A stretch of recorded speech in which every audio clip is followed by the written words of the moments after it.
ये तुम्हारे लिए। ये क्या है? गिफ्ट मेरे लिए? हाँ। तुम लेकर आई? हाँ। Thank you so much. अब तो हमने तेरी फोटोज भी खींच ली है, और अगर तू चाहती है ये फोटोज तेरे माँ बाप तक ना पहुंचे तो तू तेरे जैसी खूबसूरत किसी तेरी दोस्त या तेरी बहन को लेकर आ।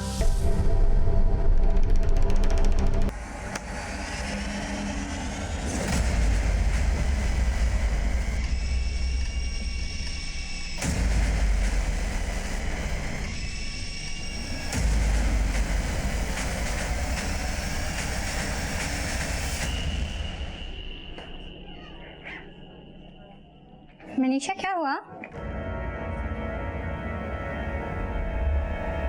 मनीषा क्या हुआ? मनीषा अच्छा ये बताओ खाना खाया?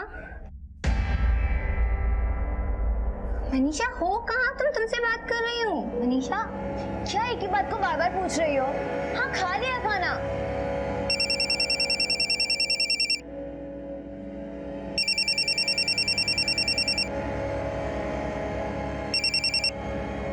मनीषा बेटा कैसी है तू? ठीक तो है ना? और हाँ बेटा, तेरी पढ़ाई कैसी चल रही है? क्या बात है, तू बोल क्यों नहीं रही है? हाँ माँ, मैं ठीक हूँ और पढ़ाई भी अच्छी चल रही है। देखो बेटा, फाइनल ईयर की एग्जाम है, पढ़ाई ठीक से करना। सुन रही है ना मैं जो बोल रही हूँ? हाँ माँ, तुम टेंशन मत लो, मैं पूरा ध्यान दूंगी।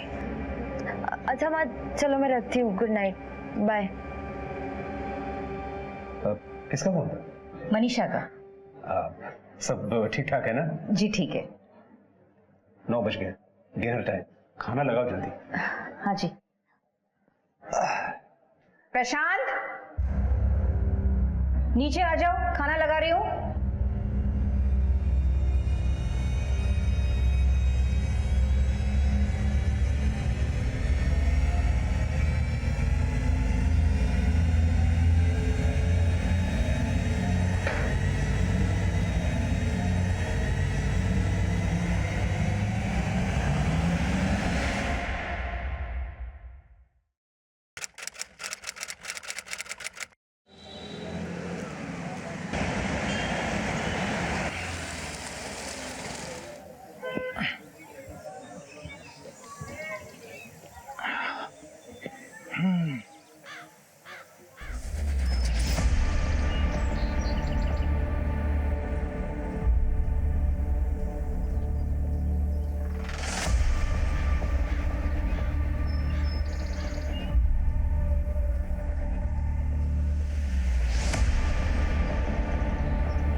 हेलो,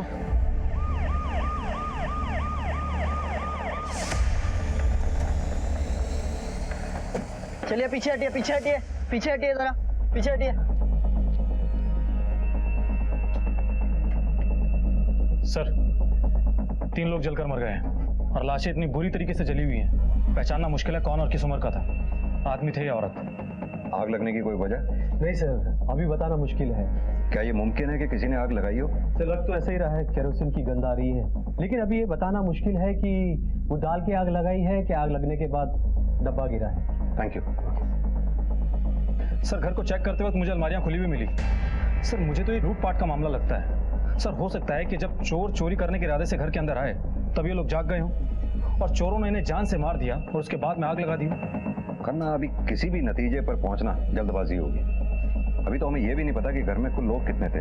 हमें सब कुछ पता करना होगा, every single detail. Sir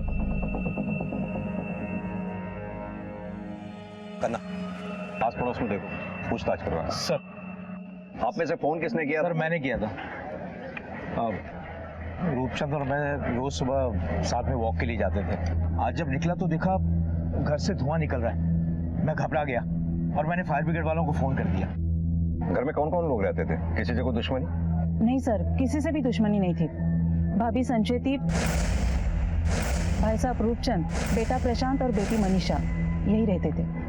Roopchand college में प्रोफेसर था। उनके जीवन का बस एक ही मकसद था कि सबको पढ़ा लिखा होना चाहिए। और उनकी पत्नी? भाभी संचेती तो गऊ थी गऊ।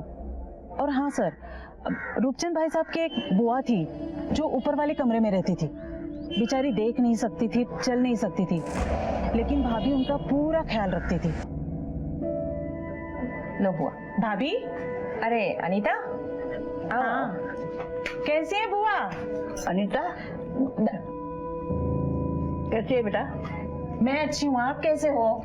मैं भी अच्छी हूँ। आपने कहा परिवार में 4 लोग रहते थे, अब आप बता रही हैं कि एक बूढ़ी बुआ भी थी।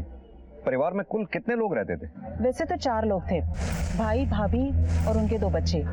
लेकिन कुछ वक्त पहले से ही बूढ़ी बुआ आई थी रहने के लिए। बेटी मनीषा मेडिकल कॉलेज के लिए बाहर रहती थी, पीजी में। लेकिन हमें लाशें 3 मिली हैं जली हुई। उनका बेटा? उनका बेटा इंजीनियरिंग कर रहा था, बहुत ही सीधा था सर, किसी से कोई लेना देना नहीं, बस अपना काम भला अपना घर भला। उनकी बेटी कौन से कॉलेज में? Servants medical college, Delhi road, Noida पर। एक काम करो, सेवन कॉलेज में पता करो, शायद उस बच्ची को पता भी नहीं होगा कि उसके घर में यह हादसा हो गया है। Okay sir. उनका कोई रिश्तेदार? हाँ सर, उनके भाई स्वरूप चंद। घर में कोई नौकर या नौकरानी थी क्या? एक नौकरानी तो आती थी, ललिता। प्रशांत भैया पढ़ाई में बहुत ही अच्छे थे और वो मुझे ट्यूशन भी देते थे। सर पड़ोसियों का कहना है कि इस फैमिली की किसी से कोई दुश्मनी भी नहीं थी। कन्ना, अक्सर जैसा होता है वैसा दिखता नहीं है। परिवार में 3 लोगों की हत्या हुई है, मामला गंभीर है, हर कदम हमें फूंक फूंक के रखना होगा। क्या हुआ? आप कैसे लगी? आप कौन? मैं स्वरूप चंदू जी, रूपचंद जी का भाई। क्या आप कैसे लगी? देखिए, हम वही पता करने की कोशिश कर रहे हैं कि जल के मरने वाले कौन है। जल के मरने वाले? मतलब कौन कौन जल के मरा है? देखिए, 3 लाशें हमें जली हुई मिली हैं। 3 लोग?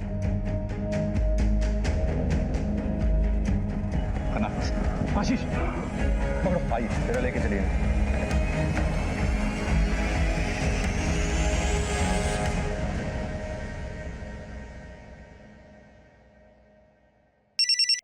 हेलो सर, मनीषा पिछले 6 दिनों से कॉलेज नहीं गई है। उसका मोबाइल भी बंद है। वो जहाँ रहती है वहाँ का एड्रेस मिल गया है, मैं आपको सेंड करता हूँ। ठीक है, हम अभी पहुंचते हैं।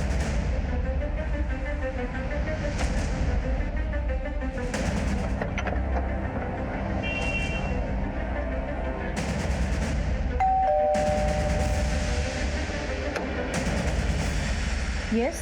मनीषा यहीं रहती है? हाँ, वो मेरी पीजी है। कहाँ है वो? सर, वो पिछले 4 दिनों से यहाँ नहीं है। पिछले 4 दिनों से, यानी 6 तारीख से वो यहाँ नहीं है। जी। कहाँ गई है, कुछ पता है आपको? सर, मंडे की रात को वो मेरे पास आई थी।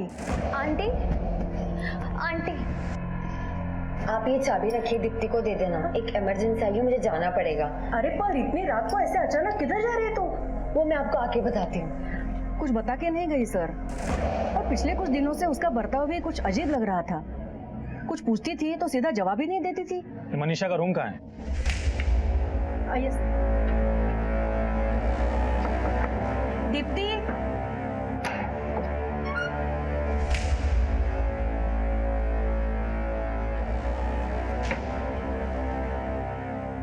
सर आखिर हुआ क्या है मनीषा को? क्यों? तुम्हारी दोस्त है, तुम्हें पता होना चाहिए। तुम्हारी मनीषा से आखिरी बार कब और क्या बात हुई थी? हाँ सर, मैं होटल से वापस आई थी खाना खा के, तो वो और उसका बॉयफ्रेंड यहाँ खड़े थे। ये तुम्हारे लिए। ये क्या है, गिफ्ट मेरे लिए? हाँ। तुम लेकर आई? हाँ। Thank you so much. Sir, मुझे तो वो लड़का बिल्कुल पसंद नहीं था। मुझे समझ ही नहीं आया मनीषा जैसी लड़की को उससे प्यार कैसे हो गया। दोनों को साथ में देखती थी तो ऐसा लगता था जैसे चेप हो रहा है उसे। सिद्धार्थ रहता है कहाँ पर? सर, एड्रेस तो नहीं मालूम उसका, पर हाँ फोटो है उसकी मेरे पास। हाँ जी, ये है। और सर हाँ, एक बात और, वो शायद ना लोधी नगर के ओटी कॉफी शॉप के पास रहता है, क्योंकि मनीषा उससे हमेशा वहीं मिलने जाती थी। मनीषा का नंबर भी दीजिए। हाँ जी। कि मनीषा के नंबर से उसके फोन की लोकेशन ट्रैक करो, उसके कॉल रिकॉर्ड्स निकलवाओ, पता करो उसे फोन किसने किया था। सिद्धार्थ का भी पता करो, कौन है और कहाँ रहता है। सर, पुलिस के सामने सबसे बड़ी चुनौती थी ये पता करना कि मरने वाले कौन कौन थे। रूपचंद, संचेती, प्रशांत या स्वर्णलता? मनीषा कहाँ गायब हो गई? क्या मरने वालों में मनीषा भी थी? क्या जो नहीं मरा था वही कातिल था? या फिर वो भी कहीं मार दिया गया था या किसी की कैद में था? कौन मरा था, कौन जिंदा था, यह भी साफ नहीं हो पाया था। सर मरने वाले जो 3 लोग थे, फॉरेंसिक रिपोर्ट के मुताबिक वो सभी अधेड़ उम्र के थे, जिनमें से 2 महिलाएं थी और एक आदमी। यानी कि रूपचंद, संचेती और स्वर्णलता। इसका मतलब जिंदा बचे हैं तो प्रशांत और मनीषा।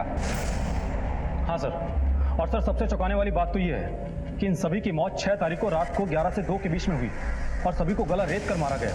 और सर इन तीनों को मारने के बाद 3 दिन बाद यानी कि 10 तारीख को रात को 11 से 1 के बीच में जलाया गया। यानी कि 3 दिन बाद, ठीक उसी दिन जिस दिन मनीषा अपने पीजी से ये कह के निकली थी कि उसे अर्जेंट जाना है। Yes sir. सर क्या ये मुमकिन हो सकता है कि प्रशांत और मनीषा को भी मार दिया गया हो? सर कहीं ऐसा तो नहीं कि इस पूरी फैमिली को मिटाने की किसी ने कुछ साजिश की हो? और अगर प्रशांत और मनीषा जिंदा है तो हो सकता है उनकी जान को खतरा हो, या ये पूरा हत्याकांड मनीषा और प्रशांत ने रचा हो, या दोनों में से किसी एक ने। करना किसी भी कंडीशन को रूल आउट नहीं किया जा सकता। हत्या इतने घिनौने तरीके से की गई है, फिर सबूत मिटाने के लिए लाशों को जला दिया गया। प्रोफेसर के परिवार को मारने वाला उनका कोई बहुत करीबी ही हो सकता है।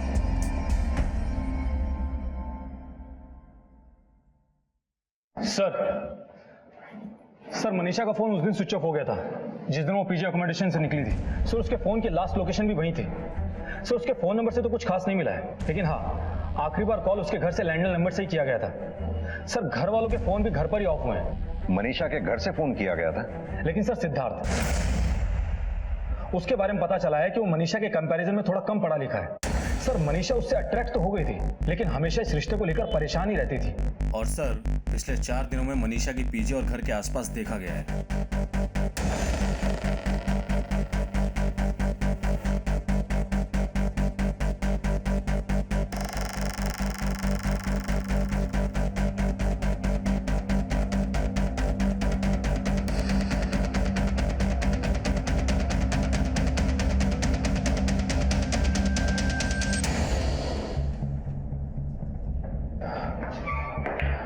अगर हमारे बिना पूछे सब सच सच बता दोगे वही तुम्हारे लिए अच्छा होगा।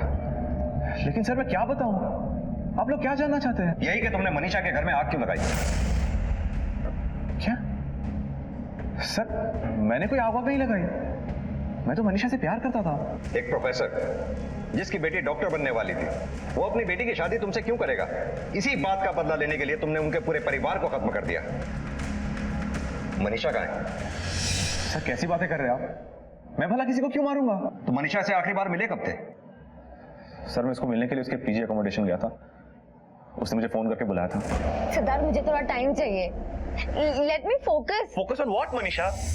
मैं तुम्हें अपनी मॉम से मिलवाना चाहता हूँ। मैं बहुत परेशान हूँ, तुम मुझे अकेला छोड़ दो, जाओ यहाँ से तुम। सर मनीषा अपने दिल की सारी बातें अपने भाई प्रशांत से शेयर करती थी। भाई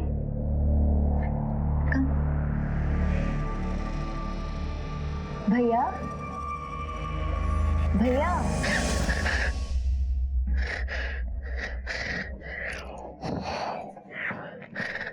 यार कितनी बार बोला है तुम्हें कि ऐसा उठाया मत करो मुझे, नहीं तो उठाते उठाते हमेशा के लिए उड़ जाऊंगा मैं। भैया ये सिद्धार्थ है, मैंने आपको बताया था ना।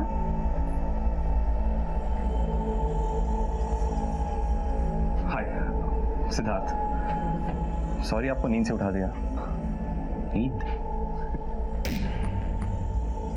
नींद नहीं, साधना, मेडिटेशन।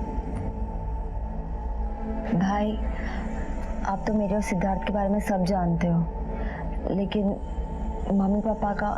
टेंशन मत ले, तेरा भाई है ना, सब संभाल लेगा।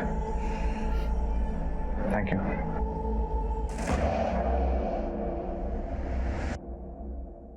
सर कहीं ऐसा तो नहीं कि बहन की मदद करने के लिए भाई ने मार दिया पूरी फैमिली को? खन्ना, इन जवाबों के लिए प्रशांत और मनीषा इन दोनों का हमारे हाथ में आना बहुत जरूरी है। दोनों के पोस्टर आसपास के पुलिस स्टेशन में सर्कुलेट करवाओ।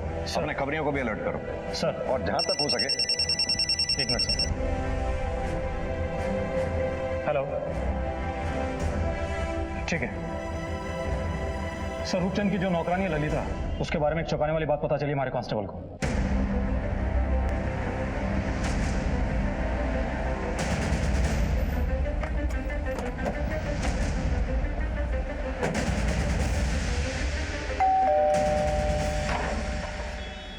अनीता, जी साहब। क्या बात है साहब? तुमसे कुछ बात करनी है। मैं तो यहाँ थी ही नहीं, बाहर गई थी। यहाँ नहीं थी तो फिर कहाँ थी तुम? साहब मैं अपने बेटे का एडमिशन कराने के लिए गई थी नोएडा के स्कूल में। उसी स्कूल में ना, जिस स्कूल की फीस सालाना 50,000 रुपए है। हाँ साहब, लेकिन आप ये सब क्यों पूछ रहे हैं? क्योंकि जब तुम अपने बच्चे की स्कूल की फीस चुराते हुए पकड़ी गई, भेद खुल जाने के डर से उन तीनों की तुमने हत्या की और सबूत मिटाने के लिए उन तीनों की लाशों को जला दिया। नहीं नहीं साहब, कौन सी चोरी, किसको मार दिया? आप क्या बोल रहे हैं साहब? मुझे कुछ समझ में नहीं आ रहा है। वही जिस घर में काम करती थी, उसके मकान मालिक, मकान मालकिन, बूढ़ी बुआ, तीनों की हत्या हो गई है। नहीं नहीं साहब, ऐसा नहीं हो सकता। वो लोग तो बहुत भले थे साहब। साहब ने तो मुझे खुद ही पैसे दिए थे। पढ़ाई लिखाई किसी की जागीर नहीं है, और जिसके अंदर जोश है, जुनून है, वो पैसों के लिए पढ़ाई से पीछे क्यों रहे? हाँ? ये और किसी चीज की जरूरत हो तो मांग लेना। ये मनीषा और प्रशांत कैसे थे? साहब मनीषा दीदी तो बाहर ही रहती थी, और प्रशांत भैया जब फॉरेन से वापस आए थे ना, तब से वो कुछ तनाव में है साहब। और ये रूपचंद, उसका किसी से झगड़ा या कोई दुश्मनी? हाँ साहब, उनके भाई के साथ उनका झगड़ा होता था। देखो, अपने पापा को समझा देना, ये गोल गोल घुमाना बंद करें। मुझे मेरे पैसे वापस चाहिए बस। एक हफ्ते के अंदर मेरा पैसा नहीं मिला तो मुझसे बुरा कोई नहीं होगा। सर, लड़ाई झगड़े जैसी कोई बात नहीं थी, बस कभी कभी कुछ कहा सुनी हो जाती थी। ये पैसों का क्या मामला है? रूपचंद भाई साहब ने मुझसे 20 लाख रुपए उधार लिए थे। और इसीलिए तुमने अपने भाई की जान ले ली? ये क्या कह रहे हैं सर आप? आपने देखा था ना सर कि भाई साहब की मौत की खबर सुनने के बाद मैं बेहोश हो गया था। मैं अपने भाई साहब का कत्ल कैसे कर सकता हूँ? ऐसी बहुत सी नौटंकियां देखी है मैंने। सीधी तरह से साफ साफ बता, क्या हुआ था उसे? सर, मैं आपको सच बता रहा हूँ, मैंने किसी को नहीं मारा। भाई साहब को वास्तव में पैसे की जरूरत थी, क्योंकि वो प्रशांत को बाहर पढ़ाई के लिए भेजना चाहते थे। लेकिन प्रशांत सब कुछ छोड़ छाड़ कर वापस आ गया था। भाई साहब रिटायर हो गए थे, मेरे पैसे तो डूब गए थे ना सर। वैसा एक बात कहूँ, बुरा मत मानिएगा, भूत के पांव पालने में नजर आ जाते हैं। अब मेरे बेटे को देख लीजिए, मैं कम पढ़ा लिखा था, मगर मेरा बेटा अमेरिका में कामयाब डॉक्टर है, और आप तो प्रोफेसर है ना। और ये आपका बेटा, ये क्या अपने आप में खोया रहता है, क्या देखता रहता है यहाँ पर? अरे वापस कब जाएगा? न्यूजीलैंड से छुट्टियां हो गई इसकी, कितनी छुट्टियों पे आए हैं। मुझे पैसे देने ही नहीं चाहिए थे, मेरी अकल मारी गई थी। आखिर किस भरोसे पे पैसे दिए थे तुमने उनको? भाई साहब ने अपना घर मेरे नाम लिख दिया था। और उन्हीं पैसों की जब वापस आने की उम्मीद नहीं दिखी तो सबका कत्ल कर दिया, मनीषा और प्रशांत का भी। नहीं सर, नहीं, मैंने किसी को नहीं मारा सर, आप यकीन कीजिए। और वैसे भी सर, अब तो उस घर की कोई वैल्यू है नहीं। उस घर को कौन खरीदेगा? 3 भयानक मौतें हुई हैं उस घर में, और मैं जानबूझकर अपने पैरों पर कुल्हाड़ी क्यों मारता? आखिरी बार कब मिले थे उनसे? सर, मिले हुए थोड़ा वक्त हो गया, लेकिन अभी कुछ समय पहले फोन आया था मुझे, वो अर्जेंट मिलने के लिए बुला रहे थे। कब आया था फोन? तकरीबन वो आग वाली घटना से 3 दिन पहले प्रशांत ने फोन किया था सर, रात को 11 बजे। हेलो अंकल, पापा आपसे कुछ खास बात करना चाहते हैं, प्लीज घर आ जाइए ना। क्या जरूरी काम है? मेरी कमर में बहुत दर्द है। आप घर तो आ जाइए, पापा आपको बता देंगे। ठीक है, अभी तुम जा सकते हो, जरूरत पड़ने पर फिर बुलाएंगे तो। जी सर, थैंक यू। सर, इसकी बातों पे यकीन नहीं हो रहा है। यकीन तो करना, किसी की भी बात पे नहीं हो रहा। एक काम करो, जिस पे भी हमें शक है, उन सब की उन 4 दिनों की 6 तारीख से 10 तारीख के बीच की सभी की एक्टिविटीज चेक करो, देखते हैं क्या मिलता है। सर मीडिया ने भी इस केस को सुर्खियों में जगह दी है। आई थिंक हमें उनसे भी मिलना चाहिए।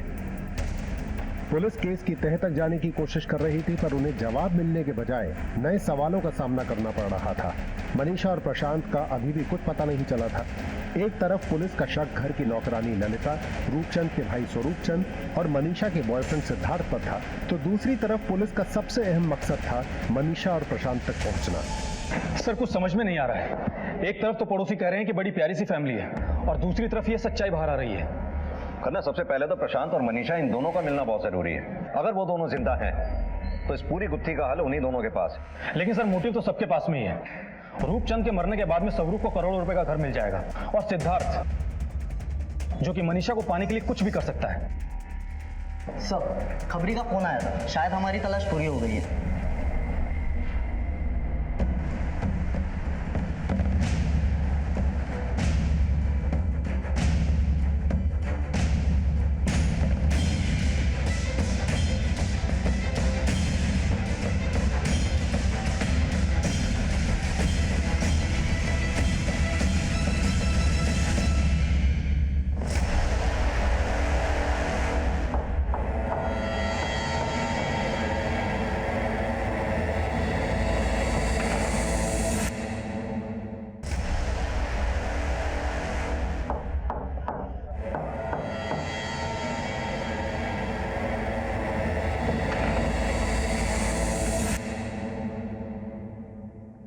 सर। लुका छिपी खेलने का बहुत शौक है ना तुझे? हम सिखाते हैं, लेके चलो उसे। चल। कॉलर मत पकड़िए, मैं ऐसे ही आ जाता हूँ ना। लेके चल। चल।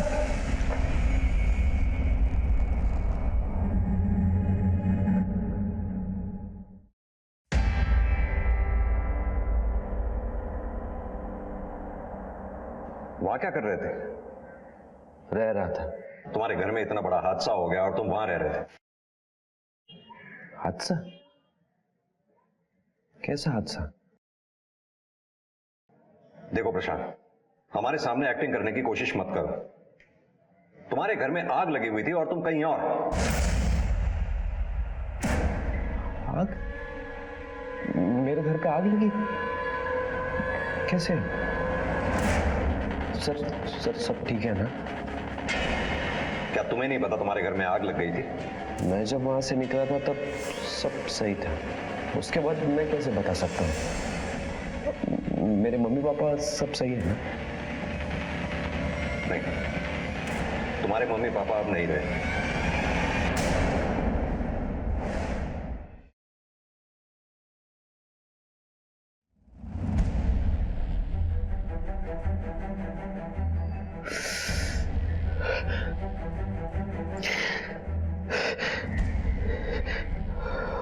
और मनीषा?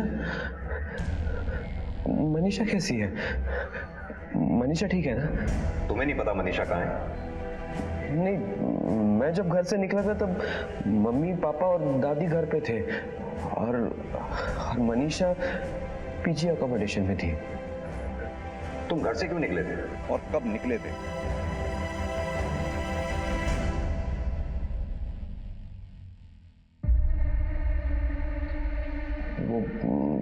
मैं थक गया था। मेरा दिल इस दुनिया की चीजों से ना बहुत उकता गया था, इसलिए मैंने सर पापा से भी बात की थी। तुम जो कुछ भी कर रहे हो सोच समझ के कर रहे हो ना? हाँ पापा, बस आपके परमिशन की जरूरत थी। मैं क्या बोलूं, मेरे कुछ समझ में नहीं आ रहा बेटा। सुनिए ना पापा, देखिए आज तक आपने जो कुछ भी चाहा वो सब मैंने किया, बस अब इस बात के लिए आपका आशीर्वाद चाहिए। देखो बेटा, मैं तो हमेशा यही चाहता था कि तुम एक बड़े इंजीनियर बनो, लेकिन मैं अपनी इच्छा तुम पर थोपूंगा नहीं। तुम्हें जो अच्छा लगता है तुम वो करो, मेरा आशीर्वाद है तुम्हारे साथ। लेकिन तुमने घर छोड़ा क्यों? मैं संन्यास लेना चाहता था। मेरे पापा चाहते थे कि मैं बहुत पढ़ाई करूं, बहुत पढ़ूं। मैंने बहुत पढ़ाई की। हाँ। उसके बाद मैं न्यूजीलैंड भी गया। न्यूजीलैंड में मैंने टॉप किया था सर। मेरी मम्मी चाहती थी कि मैं नॉनवेज नहीं खाऊं। मैंने कभी नॉनवेज भी नहीं खाया। कहती थी कि ड्रिंक मत करना। मैंने ड्रिंक भी नहीं की। हाँ, मैंने वैसे नॉनवेज कभी खाया नहीं, नहीं खाया। हमेशा सबकी सुनता था मैं। फिर मन हुआ कि अपनी सुनो ना। मैंने अपनी सुनी। मैं जिंदगी में ना एकदम सुकून पाना चाहता था, एकदम शांत।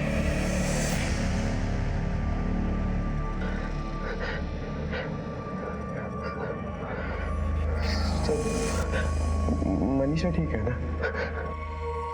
देखिए सर, अगर मनीषा को कुछ हो जाएगा ना तो मैं सर जीते जो मर जाऊंगा।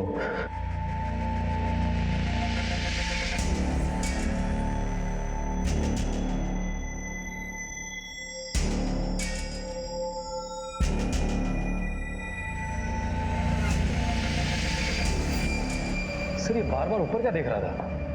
पता नहीं क्या देख रहा था। सर या तो ये हमें बना रहा है या फिर अपनी बहन को बचा रहा है।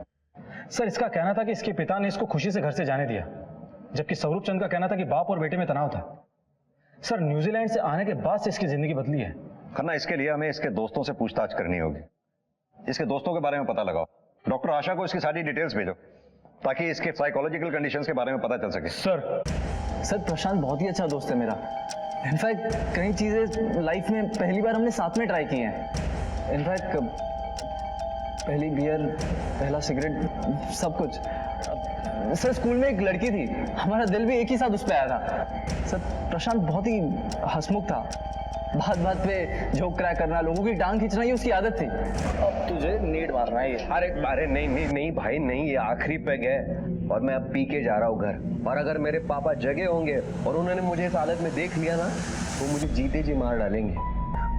सुन, मुझे प्रॉमिस कर, मेरे मरने के बाद ना तू ये पैग पिएगा मेरी याद में। सर मगर जब से वो न्यूजीलैंड से आया है तब से बहुत चुप हो गया है, अपने आप में ही रहने लग गया है। क्यों? पता नहीं सर, कमल जी तो पता होगा, वो उसका सीनियर कम लोकल गार्डियन था न्यूजीलैंड में, वो भी इंडिया आया हुआ है, आप उसको पूछ सकते हो। सर मैंने उसे समझाने की बहुत कोशिश की थी कि तेरे पापा ने इतनी मुश्किल से तुझे यहाँ न्यूजीलैंड पढ़ने के लिए भेजा, वापस जाकर क्या करेगा, लेकिन वो तो जिद पर आ गया था। अगर प्रशांत इतना अच्छा और मिलनसार था तो फिर उसे न्यूजीलैंड में जाकर क्या हो गया? वो तो पता नहीं सर, लेकिन हाँ वो बुरी संगत में पड़ गया था।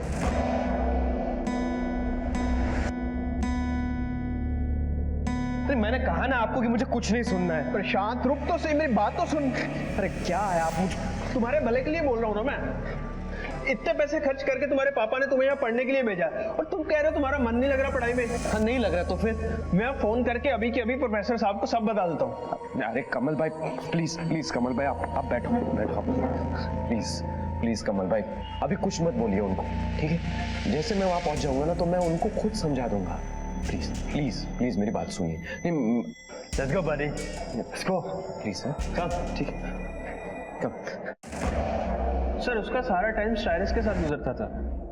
ये स्टाइरिस कौन है? लोकल न्यूजीलैंड बॉय है, मैं खुद भी उसके बारे में ज्यादा नहीं जानता।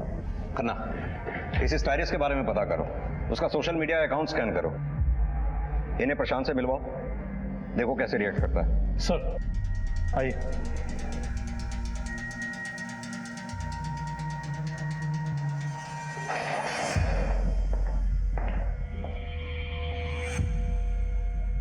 पढ़ाई में गए गुजरे थे ना तुम, न्यूजीलैंड में टॉप नहीं फेल हुए थे, है ना? आपने बताया ना,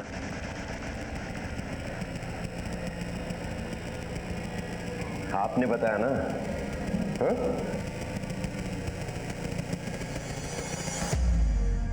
थैंक यू वेरी मच।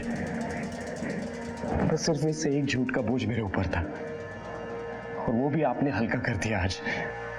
पापा चाहते थे कि मैं बहुत पढ़ूं, लेकिन मैं नहीं कर पाया। मैं उनका नाम नहीं खराब करना चाहता था ना, इसलिए मैंने इनसे झूठ बोल दिया था। लेकिन thank you very much, thank you.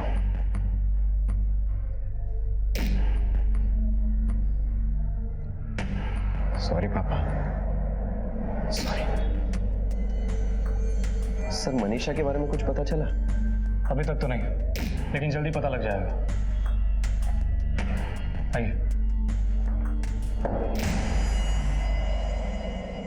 Sir आपको लगता है कि इसने कुछ किया होगा, या ये जो कह रहा है कि ये निर्दोष है वो सच है, या ये मनीषा को बचाने की कोशिश कर रहा है? खन्ना, आज जिस तरह से इसके दोस्त कमलजीत से इसका सामना करवाया, इसी तरह उसके बाकी दोस्तों से भी इसका सामना करवाओ। अगर ये झूठ बोल रहा है तो ज्यादा देर तक छुपा नहीं पाएगा। और हाँ, हर मुलाकात के बाद इसकी अच्छी तरह से धुलाई करो, मनीषा की भी तलाश जारी रखो। मुझे लगता है अगर ये कत्ल मनीषा ने किए हैं तो ये अपनी बहन को बचाने की कोशिश कर रहा है।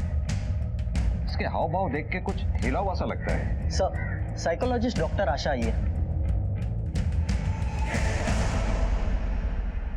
आपने जो डिटेल्स भेजे थे उसे मैंने स्टडी किया और मुझे लगता है ये साइकियाट्रिक केस हो सकता है या नहीं भी। डॉक्टर, कई बार देखा गया है कि क्रिमिनल अपने आप को साइकियाट्रिक केस बता के सजा से बचने की कोशिश करते हैं। अब मुझे ये समझ में नहीं आ रहा कि ये केस किस कैटेगरी में आता है। ऐसा बहुत कम केसेस में होता है कि पुलिस को किसी साइकियाट्रिस्ट से मशवरा लेना पड़े। प्रशांत पकड़ा तो गया था, मगर उसके सामने आने से केस की अटकेलियां और भी बढ़ गई थीं।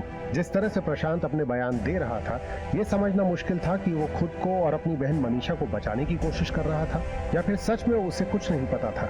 पुलिस ने प्रशांत की मानसिक हालत देखते हुए उसका सामना उसके दोस्तों से और रिश्तेदारों से करवाने का फैसला लिया। साइकियाट्रिस्ट डॉक्टर आशा उसका अवलोकन करके ये समझने की कोशिश कर रही थी कि प्रशांत झूठ बोल रहा है या सच या आधा सच। पुलिस ने ललिता, स्वरूप और सिद्धार्थ के उन 3 दिनों के एलिबाइज भी चेक किए और उन्होंने साफ पाया कि अब तफ्तीश का केंद्र केवल प्रशांत था।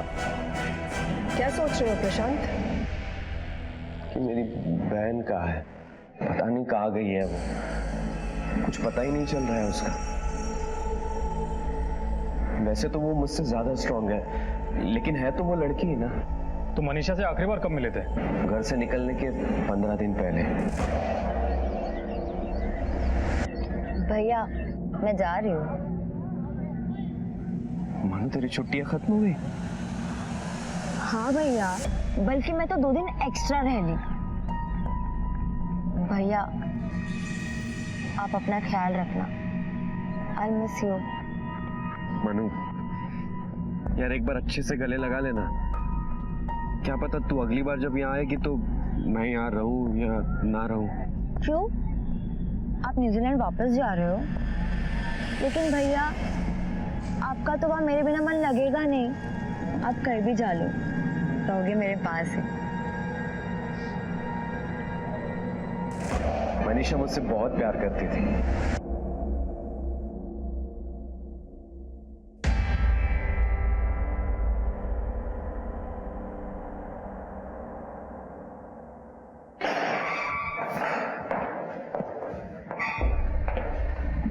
चाचा जी, आपको घर चाहिए था ना? हाँ? लीजिए, आपको मिल गया घर। ऐसा नहीं है बेटा, वो घर तेरा था और तेरा ही रहेगा। नहीं नहीं नहीं, अभी मुझे घर बार नहीं चाहिए। मैं तो इस इन्वेस्टिगेशन के बाद संन्यास लेने वाला हूं। और मनीषा भी जहां कहीं होगी ठीक ही होगी, लेकिन उसको भी आपका घर नहीं चाहिए होगा। प्रशांत, हमें तुम्हारे चाचा पर भी शक है। शायद इन्होंने तुम्हारे पापा का खून किया है।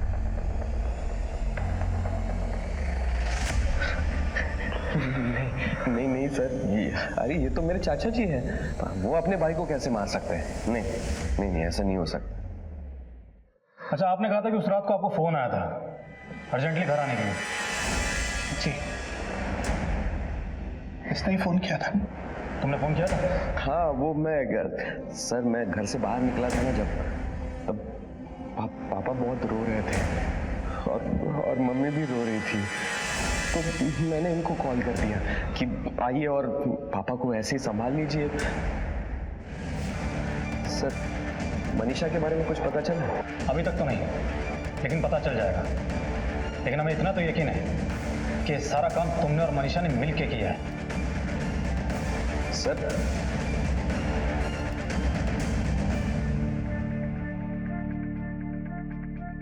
सर मैं मनीषा का लैपटॉप यूज कर रही थी तो मुझे ये मिला। एस्ट्रल प्रोजेक्शन यानी नक्षत्रीय प्रक्षेपण, ऐसी अवस्था जिसमें आत्मा शरीर छोड़ देती है और वही आत्मा अन्य आत्माओं से बातचीत करती है। लेकिन मनीषा ये सब क्यों कर रही थी? लेकिन सर, ये तो शैतानी खेल है। हाँ, तो मनीषा ये शैतानी खेल क्यों खेल रही थी? बैग में लाश मिली है यमुना नदी पे।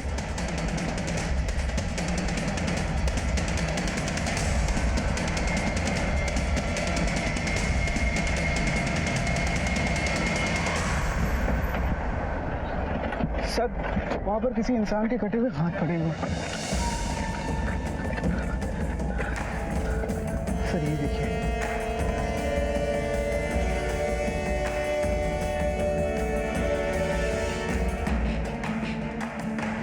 लगता है सरकटी लाश मनीषा की है।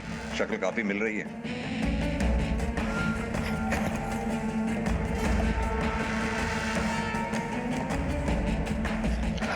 सर, ये देखिए खंजर मिला है। ये खंजर फॉरेंसिक जांच के लिए भेजो। पता करो इस पे लगे खून के धब्बे उन 3 डेड बॉडीज के डीएनए से मैच करते हैं या नहीं। सर,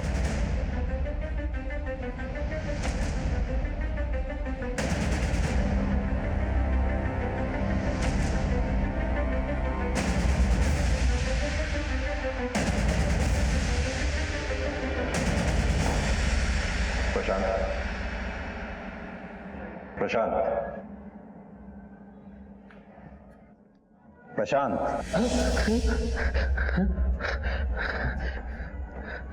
प्रशांत, एक बुरी खबर है तुम्हारे लिए। मनीषा की लाश मिली है हमें।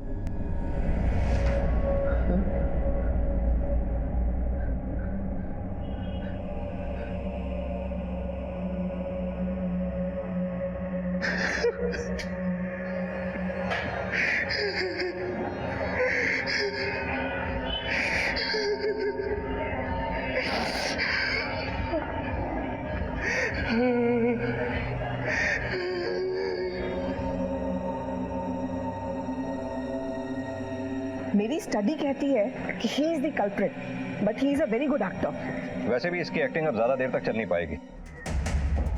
सर मनीषा की postmortem report. Sir postmortem report से साफ है कि मनीषा को भी वैसे ही मारा गया था जैसे बाकी 3 लोगों को, गला रेत के। और सर उस हथियार पर घर के बाकी लोगों के खून के ट्रेसेस भी मैच हुए। और सर ये रही स्टायरस के सोशल नेटवर्किंग साइट से मिली रिपोर्ट।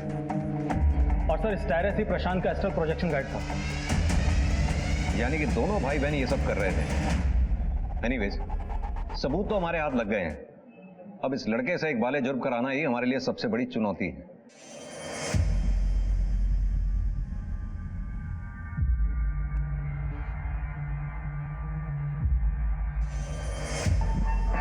प्रशांत, तुम्हारा ये पागलपन का नाटक बंद करने का वक्त आ गया है। अरे सर, मैं नाटक कहाँ कर रहा हूँ सर? मैं तो आपसे ही बात करने वाला था अभी कि मेरी पूछताछ अगर खत्म हो गई तो मुझे आप छोड़ दीजिए, और अगर यानी किसी वकील की फॉर्मेलिटी करनी है तो वो भी बता दीजिए। नहीं तो उसकी फिक्र तू मत कर, क्योंकि हमारे हाथ कुछ ऐसा लग गया है जो हम तेरे साथ शेयर करना चाहते हैं। पहचानते हो उसे? प्रशांत, नाउ स्टॉप दिस। सीधी तरह से सच सच बता, ये सब कैसे किया तुमने? सर मैं कोई भी नाटक नहीं कर रहा हूँ, मैं तो अपने पापा से बात कर रहा हूँ, उनको पूछ रहा हूँ। अब बताइए ना आप, मैं क्या करूँ? हाँ, ये देखकर आपको आश्चर्य हो रहा होगा ना कि मैं इस तरह से सब कुछ क्यों कर रहा हूँ। नहीं, हमें कोई आश्चर्य नहीं हो रहा। हमें पता है तू ये पागलपन का नाटक अपनी सजा से बचने के लिए कर रहा है, और हम जानते हैं कि तू पागल नहीं है, तू एक शातिर मर्डरर है, कोल्ड ब्लडेड मर्डरर, जिसने अपने पूरे परिवार को खत्म कर दिया। अब तू सीधी तरह से ये बता किस किस को और कैसे मारा। हाँ, मैंने सबको मारा मैंने। सबसे पहले मैंने अपनी माँ को मारा, उसके बाद पापा को मारा। और दादी, उसने क्या बिगाड़ा था तेरा? उन्हें क्यों मारा? अरे सर, लेकिन मम्मी पापा के बाद उनकी देखभाल कौन करता? मम्मी के बिना वो एक कदम भी नहीं चल पाती थी, इसलिए मैं उनके पास गया। अरे आओ ना दादी। हाँ रखो। अरे हम लोग जा कहाँ रहे हैं? अरे बस यही जा रहे हैं। अरे कुछ बोलेगा तो सही, कहाँ जा रहे हैं? अरे मैं आपको बताता हूँ ना, चलिए तो पहले। चलिए इधर से। घर ले जा रहा है? हाँ नहीं, मैं बस इधर ही जाना है हमें। फिर मैंने मनीषा को यमुना नदी के पास वाले जंगल में बुलाया और फिर उसे भी मार दिया। चाचा जी को फोन करके बुलवाया था मैंने, लेकिन वो आए नहीं। अगर वो आ जाते तो मैं उनको वहीं मार देता, लेकिन यहाँ से जाने के बाद मैं उनको छोड़ूंगा नहीं। इन सबको मार के तुझे मिला क्या? क्या हासिल हुआ तुझे? मैंने उनको मारा नहीं है सर, मैंने तो उनको मोक्ष दिया है, इस दुनिया के मोह माया से दूर किया है उनको। मैं उनको मारकर उनकी आत्माओं से बात करना चाहता था, उनके शरीर से आत्मा निकलते हुए देखना चाहता था, इसलिए मैंने उनको मारा।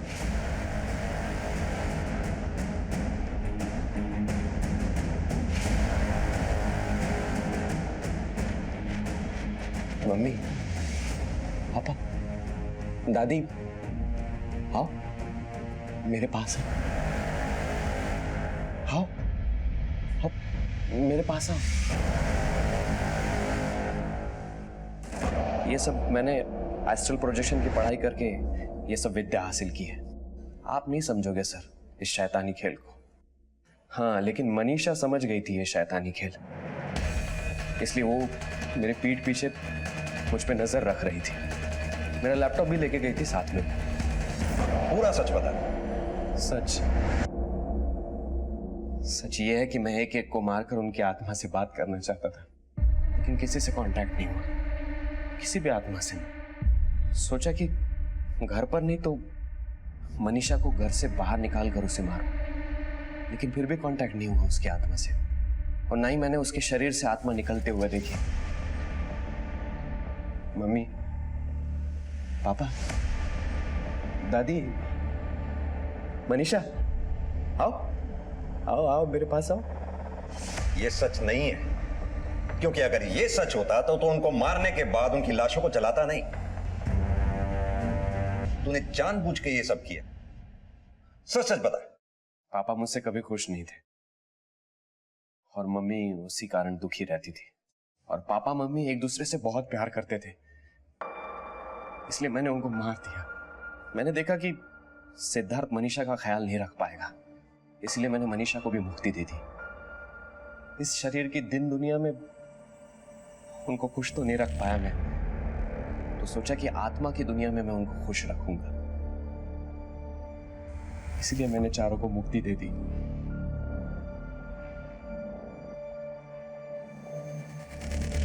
जो बेटा जीते जी अपने माँ बाप की आत्माओं को शांति नहीं दे पाया, मरने के बाद उनकी आत्माओं को क्या शांति देगा?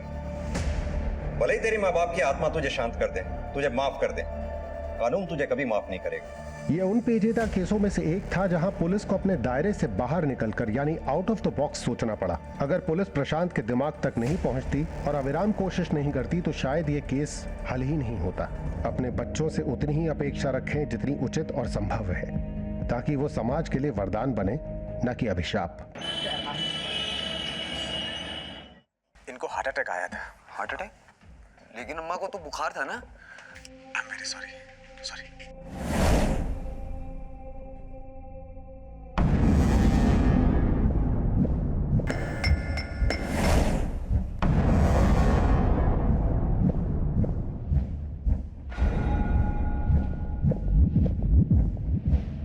दृष्टि, बेटा कुछ कहना है दादी से? तो उनके पास जाना, यहाँ से क्या देख रही है? नहीं, अगर मैं उनके पास जाऊंगी तो वो मुझे मार देंगी। आपने देखा नहीं चाकू उनके हाथ में? नहीं बेटा, नहीं, हम सब बहुत प्यार करते हैं तुझसे। चाय बना दो? रहने दो। क्या बात है, टेंशन में लग रहे हो?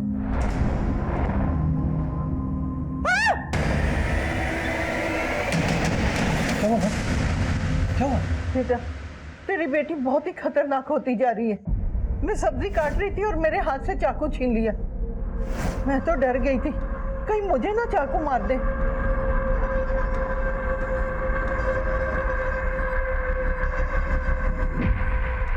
मुझे पता है दृष्टि कहाँ छुपी है।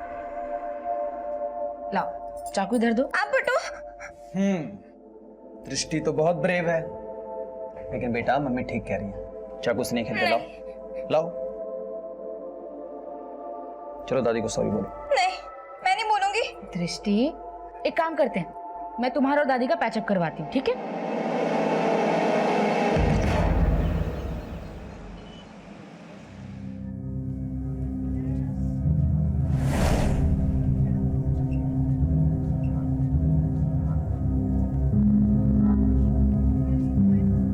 प्रिया, मुझे तेरी एक हेल्प चाहिए। तुझे और मेरी हेल्प? हाँ, वो एक्चुअली ना मेरे बॉयफ्रेंड ने मुझे मिलने बुलाया है। तेरा बॉयफ्रेंड कौन? अपने स्कूल का है? नहीं, बाहर का है। बातें तो अच्छी करता है, पर आज पहली बार उसने अकेले मिलने बुलाया है, तो सोच रही हूँ जाऊँ या नहीं जाऊँ। लॉटरी लग गई और तू ये सोच रही है कि प्राइज मनी लूँ या ना लूँ? ज्यादा सोच मत, जा मिल क्या। तू भी चलना मेरे साथ तेरे बॉयफ्रेंड से मिलने। क्यों कबाब में हड्डी जोड़ रही है? कबाब में हड्डी नहीं, एक से भले दो। और तू मेरे साथ चल के देख लेना कि मेरी चॉइस सही है या नहीं। तो इतना रिक्वेस्ट कर ही रही है तो मना नहीं करूंगी। पर कुल्फी खिलाएगी? पक्का खिलाऊंगी।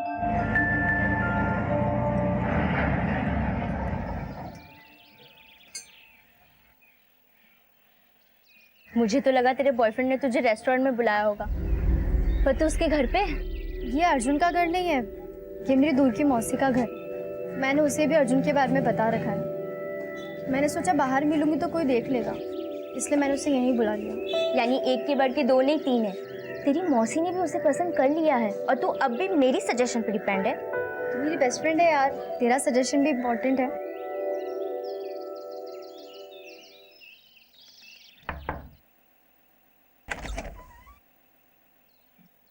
मौसी, ये मेरी दोस्त है प्रिया। नमस्ते मौसी। नमस्ते। आओ बेटा आओ, अर्जुन कब से तुम्हारा इंतजार कर रहा है। आओ।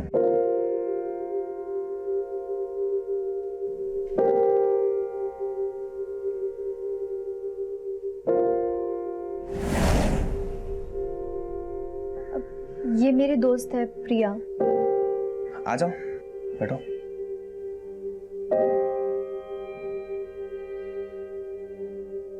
तुम लोग बातें करो, मैं तुम्हारे लिए कॉफी लेकर आती हूँ।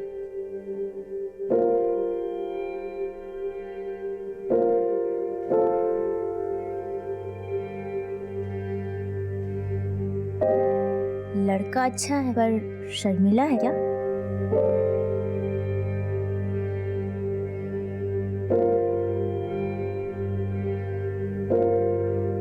ये लो बेटा कॉफी पे।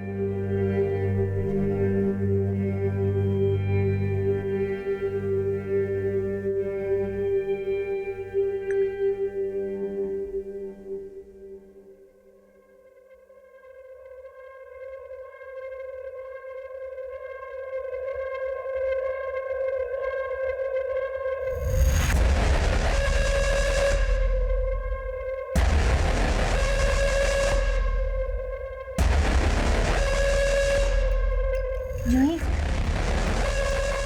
तू कहाँ जा रही है?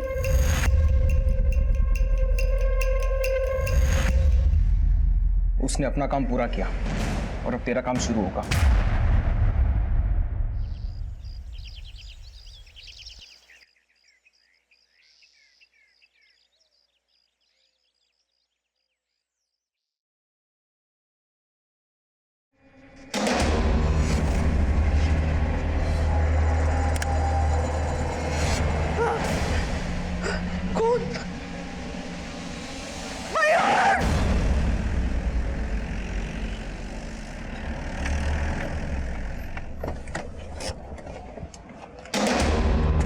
पिछड़ पिछड़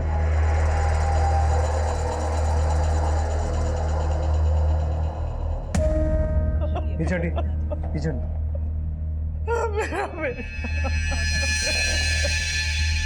किसी धारदार चीज से मारा गया है। कमरे की हालत देख के ऐसा लग रहा है कि यहाँ काफी झड़प हुई है। अब घर वालों के बीच ही हुई या कोई बाहर वाला आगे मार के गया। एक काम करो पंकज, माँ से पूछो क्या बोलती है और ये पता करो कि माँ बेटे के अलावा इस घर में कौन रहता है। सब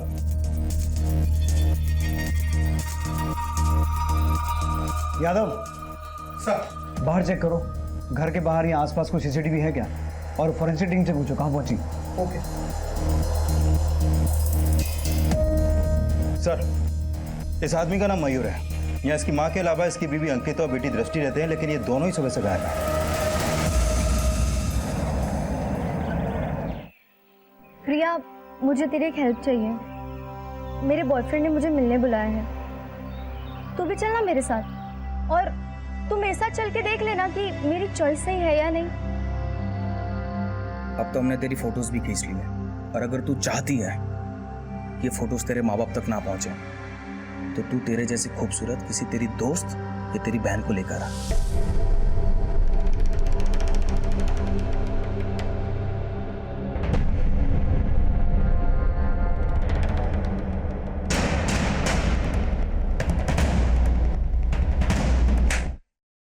कभी नहीं, मैं तुझे अपना दोस्त समझती थी और तूने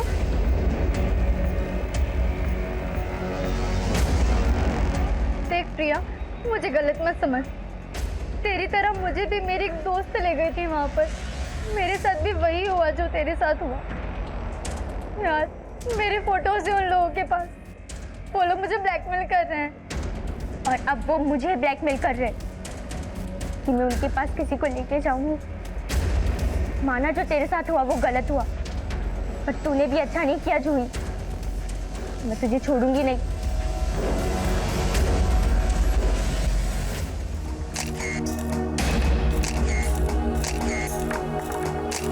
बड़ा खुशहाल परिवार था सर, पर मयूर अपनी बेटी दृष्टि को लेकर बहुत परेशान रहते थे। दृष्टि सिजोफ्रेनिया की पेशेंट थी। सिजोफ्रेनिया? साहब, सृष्टि को ऐसी बीमारी थी कि उसे हमेशा लगता था कि उसे कोई मारना चाहता है। अगर मैं उनके पास जाऊंगी तो वो मुझे मार देंगी। कहीं ऐसा तो नहीं कि कल रात को ऐसा कुछ हुआ हो जिसकी वजह से आपकी पोती नहीं आपके बेटे को? नहीं साहब, ऐसा कुछ नहीं हुआ। माना वो अपनी बीमारी की वजह से वहम करती थी, पर वो अपने माँ बाप के साथ बहुत खुश थी। वो तो बाहर वालों से डरती थी। आपके बेटे और बहू के बीच में कोई लड़ाई झगड़ा, कोई अनबन?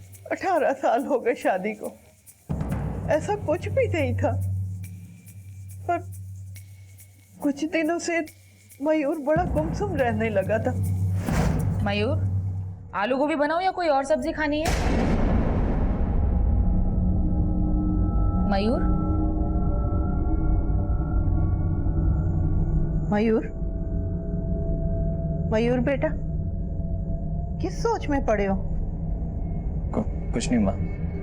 मेरी बहू को लगता था कि मयूर हमसे कुछ छुपा रहा है। आपका बेटा मयूर काम क्या करता है? वो एक एक्सपोर्ट कंपनी का मैनेजर था। आपके बेटे की किसी बाहर वाले से या किसी रिश्तेदार से कोई दुश्मनी? सब। मयूर की माँ ना तो अपनी पोती पे शक जता रही है और ना ही अपनी बहू पर, लेकिन गायब दोनों ही हैं। कहीं ऐसा तो नहीं कि दृष्टि के हाथों ही मयूर का मर्डर हुआ हो और अपनी पोती को बचाने के लिए इसने उसे अपनी बहू के साथ कहीं भेज दिया हो सकता है सर, लेकिन घर के आसपास कोई भी सीसीटीवी नहीं है, तो पता लगाना मुश्किल है कि मयूर का मर्डर किसी बाहर वाले ने किया है या फिर मयूर की बीवी और बेटी के ही गायब होने का कनेक्शन मयूर के मर्डर से है। एक काम करो पंकज, मयूर और उसकी बीवी के कॉल रिकॉर्ड्स निकालो, उन दोनों के अफेयर्स, दोस्ती, दुश्मनी, हर एक एंगल को चेक करो और दृष्टि के डॉक्टर को मिलो एक बार, उससे उसकी मेंटल कंडीशन के बारे में पता करो। Okay sir.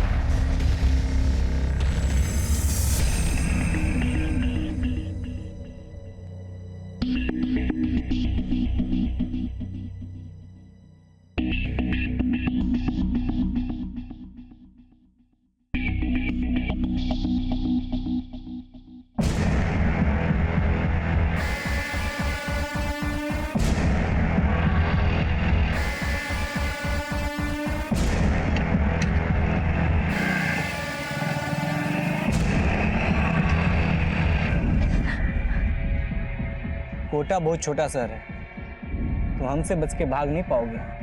4 दिन हो गए, न तू आई न अपने साथ दूसरी बाहर लाई। तुम्हारे फोटोग्राफ्स हैं हमारे पास, दिखा इसको।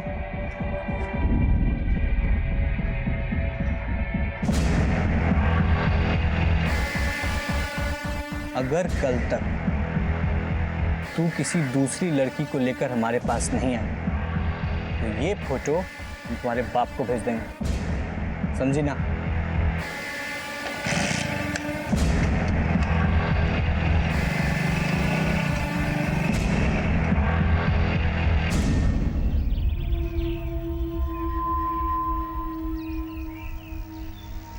हाय,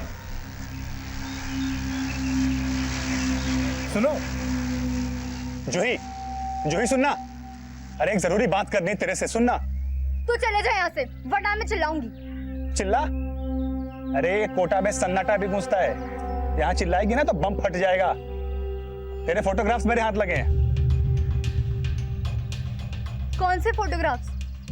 वही जिसमें 2-2 लड़कों के साथ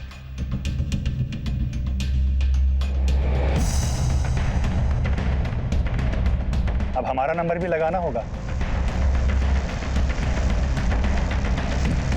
अबे नखरा नहीं चलेगा, आज नहीं तो कल दर्शन देने पड़ेंगे तुम्हें।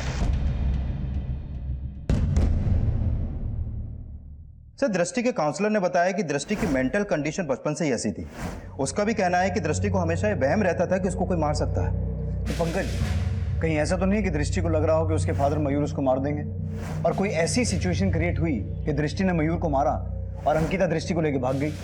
पॉसिबल है सर, क्योंकि अंकिता का फोन मर्डर वाली रात उसके घर के एरिया में ही बंद हुआ। मैंने अंकिता के बारे में पता किया, उसके पेरेंट्स गुजर चुके हैं, लेकिन सर ऐसा कोई भी लीड नहीं मिला जिससे पता चले कि वो इस समय कहाँ पर छुपे बैठे हैं। मयूर की माँ ने हमें बताया था कि पिछले कुछ दिनों से मयूर अंकिता से कुछ परेशान चल रहा था, तो हो सकता है इसके पीछे अंकिता के लव अफेयर का एंगल हो। उसने अपने प्रेमी के साथ मिलकर मयूर को मारा और अपनी बेटी दृष्टि को लेकर भाग गई। सर अंकिता के कॉल रिकॉर्ड से तो ऐसा कोई भी क्लू नहीं मिला है, लेकिन हाँ मयूर के कॉल रिकॉर्ड से पता चला है कि उसकी हत्या से कुछ दिन पहले से उसको कोटा के एक पीसीओ से कॉल आ रहे थे, और मयूर के काम से जुड़े ऐसे कोई भी इंसान का पता नहीं चला है जो कोटा में रहता हो, और मयूर की माँ ने भी ऐसा कुछ नहीं बताया कि उसका कोई रिश्तेदार कोटा में रहता है। तो फिर कोटा के पीसीओ से मयूर को कॉल्स कौन कर रहा था, और इन कॉल्स का मयूर के मर्डर और अंकिता और दृष्टि के गायब होने से क्या कनेक्शन हो सकता है? एक तरफ पुलिस अंकिता और दृष्टि के गायब होने से मान रही थी कि शायद मयूर मर्डर केस की वो प्राइम सस्पेक्ट है, और उनका पुलिस से भागने का आखिर क्या राज था, यह अभी भी रहस्य बना हुआ था। पर इस रहस्य का संबंध क्या उस मामले से भी जुड़ा था जिसमें एक के बाद एक कई लड़कियां शारीरिक शोषण का शिकार बनी थी? कोटा में तो बाहर आ गई है। माय गॉड, एक जाति या दूसरी को लेके आती है।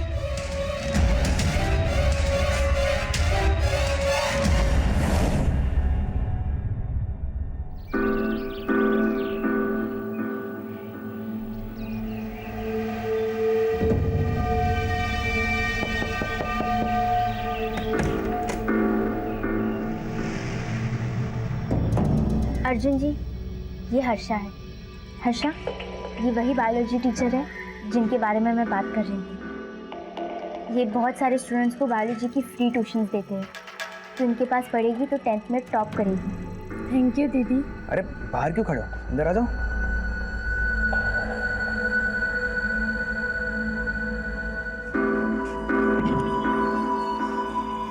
तो तुम मुझसे बायोलॉजी पढ़ना चाहती हो?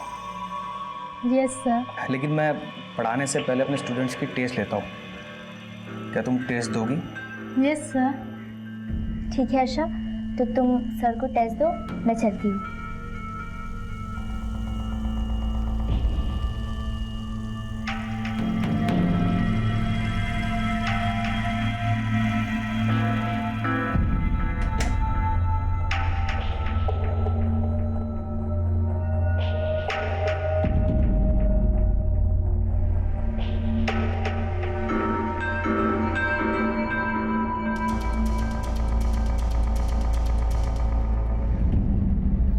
सर फिलहाल हमें कोई भी क्लू नहीं मिला है कि मयूर के मर्डर के पीछे किसी आउटसाइडर का हाथ है। मुझे लगता है कि मयूर की माँ ही हमसे कुछ छुपा रही है। मयूर की माँ को अच्छे से इन्वेस्टिगेट करो, और मयूर और अंकिता दोनों की ईमेल आईडीज और सोशल नेटवर्किंग अकाउंट चेक करो। शायद उनका कोटा से कोई कनेक्शन सामने आए, क्योंकि हमें किसी भी तरह से ये पता लगाना है कि अंकिता और दृष्टि इस वक्त है कहाँ।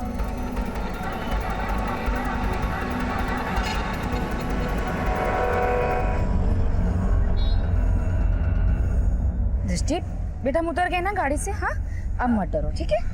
चलिए। आप आगे जाओ, मैं आप नहीं। हाँ, आप आगे जाओ, मैं आपके पीछे आऊंगी। हम साथ भी तो चल सकते हैं। नहीं, आप आगे जाओ, मैं आपके पीछे आऊंगी। You go go.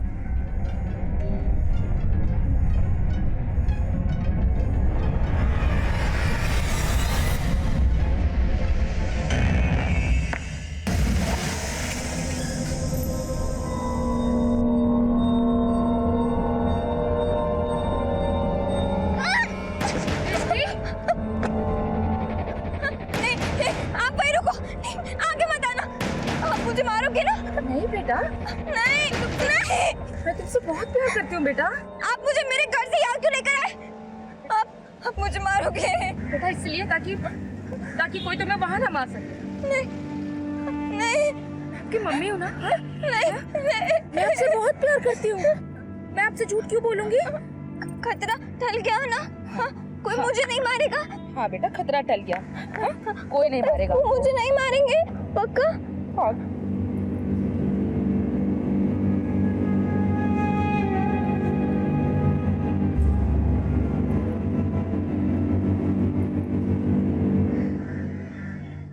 सर मयूर की माँ के कॉल रिकॉर्ड में तो कुछ भी सस्पिशियस नहीं मिला, लेकिन मैंने मयूर का ईमेल अकाउंट स्कैन किया। सर मयूर की हत्या से कुछ दिन पहले उसको गोविंद आर नाम की एक ईमेल आईडी से मिला था। ये देखिए सर।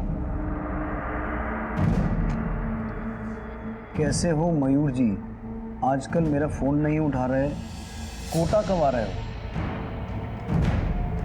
देर मत कीजिए, नहीं तो मामला बिगड़ सकता है।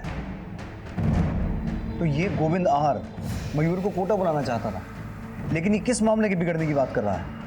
सर, इस गोविंद आर नाम की ईमेल आईडी से मयूर को सिर्फ एक ही मिलाया था।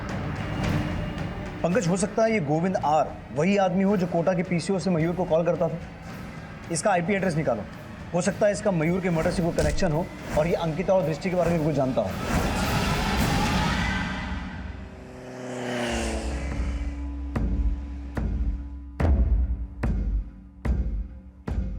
सर, जिस गोविंद आर नाम की ईमेल आईडी से मयूर को मेल आया था उसका आईपी एड्रेस ट्रेस हो गया। वो आईपी एड्रेस कोटा का है सर, और मेल भेजने वाले का नाम गोविंद राव है, वो भी कोटा में ही रहता है।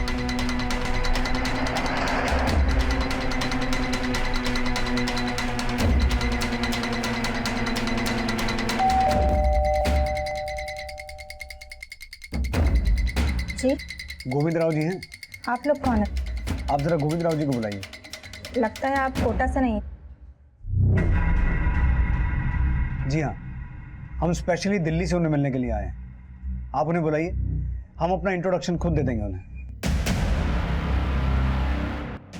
मेरे पति गोविंद कोटा में सच्ची खबरें नाम से एक साप्ताहिक पत्रिका चलाते थे। करीब 15 दिन पहले वो अपने पत्रिका के ऑफिस से घर लौट रहे थे, तभी किसी बाइक सवार ने उन्हें जान से मारने की कोशिश की। तब उनके पैर में गोली लगी थी। लोग उन्हें अस्पताल भी ले गए। 2 दिन तक वो अस्पताल में भर्ती रहे, लेकिन फिर तीसरे दिन किसी ने उन्हें अस्पताल में भी। कब मर्डर हुआ आपके पति का? सर 4 जून को। लेकिन उन्हें किसने मारा ये यहाँ की पुलिस अभी तक पता नहीं लगा पाई है। दरअसल हम आपके पति से एक मर्डर केस के सिलसिले में बात करने आए थे। आपके पति की हत्या के 3 दिन बाद यानी कि 7 जून को दिल्ली के एक मयूर वशिष्ठ नाम के आदमी का मर्डर हुआ था। मयूर वशिष्ठ कौन? ये है मयूर वशिष्ठ, आप पहचानती हैं? नहीं सर, मैं तो इन्हें नहीं जानती। ये मयूर वशिष्ठ की पत्नी और उनकी बेटी है, इन्हें पहचानती हैं? नहीं सर।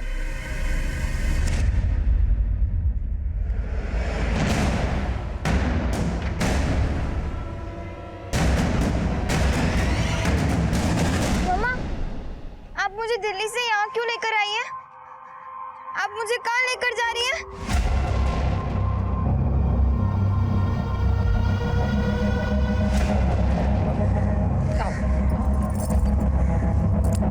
सर, गोविंद राव की बीवी मयूर और उसकी फैमिली को नहीं जानती, लेकिन गोविंद राव तो जानता ही होगा। पर सवाल ये है पंकज कि दिल्ली की एक एक्सपोर्ट कंपनी के मैनेजर मयूर का कोटा के एक जर्नलिस्ट गोविंद राव से क्या कनेक्शन हो सकता है? और गोविंद राव ने मयूर को ऐसा मेल क्यों भेजा कि वो कोटा आए? और ऐसा क्या था जो उस मेल में ये लिखा था कि मयूर ने अगर देर की तो मामला बिगड़ सकता है? सर, गोविंद राव का मर्डर मयूर के मर्डर से 3 दिन पहले ही हो गया था। अब मयूर का मर्डर और मयूर की बीवी और बेटी का गायब होना, इन तीनों का आपस में कोई ना कोई कनेक्शन तो जरूर है। तभी तो गोविंद राव के आईडी से मयूर को मेल गया। एक काम करते हैं पंकज, गोविंद राव के मर्डर केस को इन्वेस्टिगेट कर रही पुलिस टीम से मिलते हैं, शायद उनसे हमें मयूर और उसकी फैमिली के बारे में कुछ पता चले। सर,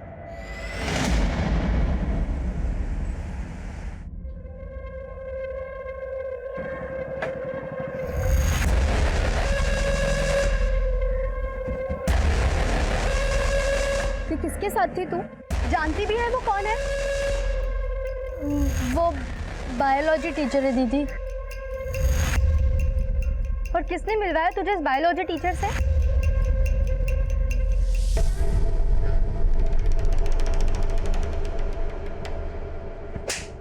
तू मेरी बहन को लफंगों के पास लेके गई। जानती है ना कि वो सिर्फ 14 साल की है। तूने उसे भी इन सब में फंसा दिया। मानती हूँ कि मैंने भी हर्षा के साथ ठीक नहीं किया, लेकिन हर्षा तेरे ही किए की सजा भुगत रही है। तूने मुझे फंसाया और मुझे तुझ पे इतना गुस्सा आया कि मैंने तेरी बहन को फंसा दिया। गुलाब, जूही, चंपा, चमेली, एक के बाद एक कोटा के सारे फूल मसले जा रहे हैं। देख जूही, मुझे गलत मत समझ। अरे मैं कोई कैक्टस थोड़ी हूं। अब कामदेव मुझ पर इतना ज्यादा प्रसन्न है तो मैं क्या करूं? तू मेरे साथ सोना चाहता है? सोना नहीं बेवकूफ, मैं तेरे साथ जागना चाहता हूँ। ठीक है, लेकिन उसके बदले में तुझे मुझे वो सारे फोटोज दिखाने होंगे जो वो लोग तुझे बनवाने के लिए देते हैं।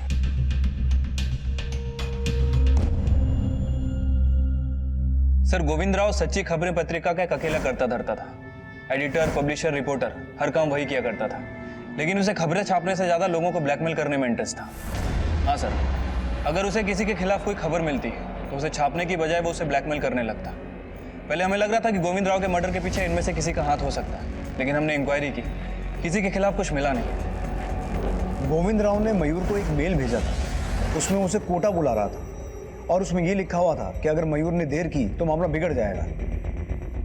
कहीं ऐसा तो नहीं कि गोविंद राव मयूर को किसी मामले में ब्लैकमेल कर रहा था? हो सकता है सर, लेकिन हमें मयूर और गोविंद इन दोनों के बीच कोई कनेक्शन नहीं मिला।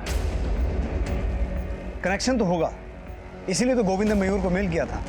एक काम करो पंकज, मयूर और गोविंद इन दोनों की बैंक स्टेटमेंट्स को टैली करके देखो। हो सकता है मयूर ने गोविंद के अकाउंट में कुछ पैसा ट्रांसफर किया हो जिसका कनेक्शन उस ब्लैकमेलिंग से हो। Okay sir.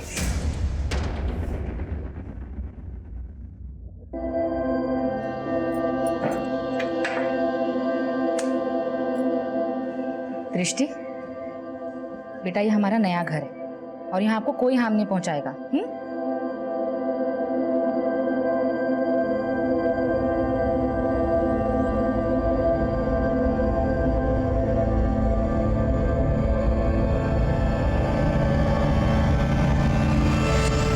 अच्छा, एग्जाम आने वाले हैं ना? पढ़ाई वगैरह कैसी चल रही है? अच्छी चल रही है। 10 के बाद ना तू साइंस लेना। मैं चाहता हूँ कि तू डॉक्टर बने। तुम्हारी बहन जूही ये तो पढ़ाई में कुछ ध्यान देती नहीं है। तू अपने पापा का नाम जरूर रोशन करना।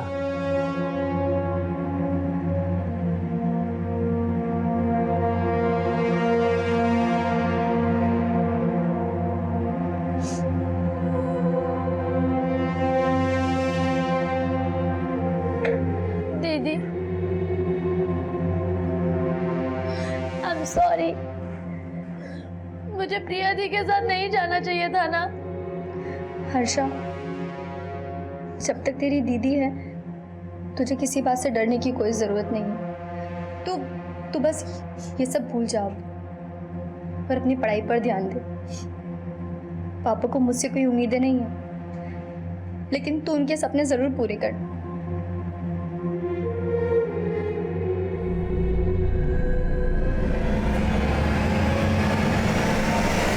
सर मैंने गोविंद राव और मयूर दोनों के बैंक स्टेटमेंट टैली किए, लेकिन ऐसा कोई भी क्लू नहीं मिला जिससे लगे कि मयूर गोविंद को पैसे ट्रांसफर करता था। सर मैंने गोविंद का बैंक लॉकर भी चेक किया, उसके लॉकर में ये फोटो मिला है सर। लेकिन गोविंद राव के लॉकर में मिली इस फोटो का मयूर से क्या कनेक्शन हो सकता है? सर एक बच्ची का इंटीमेट फोटो है। अगर मान लो कि गोविंद मयूर को ब्लैकमेल कर रहा था तो हो सकता है कि उस मेल और ब्लैकमेलिंग का इस फोटो से कोई कनेक्शन हो।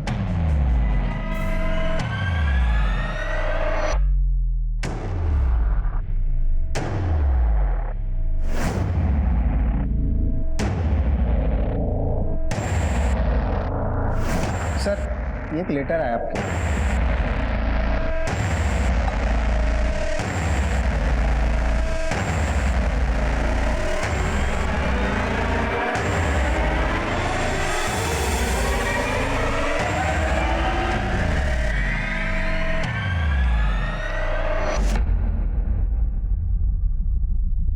ये फोटोग्राफ गोविंद राव के लॉकर में? जी। लेकिन सर ये फोटो में कौन है मैं इन्हें नहीं जानता, और ये फोटोग्राफ भी काफी पुराना है।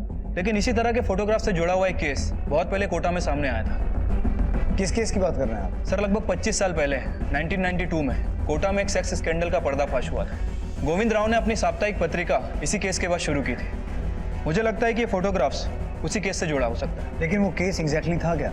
सर कोटा का काफी फेमस केस है। 1992 में यमुनानगर पुलिस स्टेशन को एक अज्ञात लेटर आया था।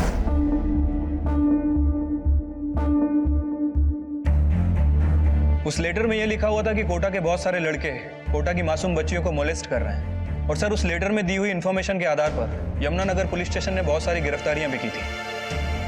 सर जैसे जैसे इस केस का खुलासा होता गया बहुत सारे चौंकाने वाले तथ्य सामने आते गए। बता और सच बता। सर हमने एक बार लड़के लड़की को गार्डन में सेक्स करते हुए देख लिया था सर। हमने उनकी फोटो खींची। सर हम फोटो को दिखा के उस लड़की को ब्लैकमेल करने लगे।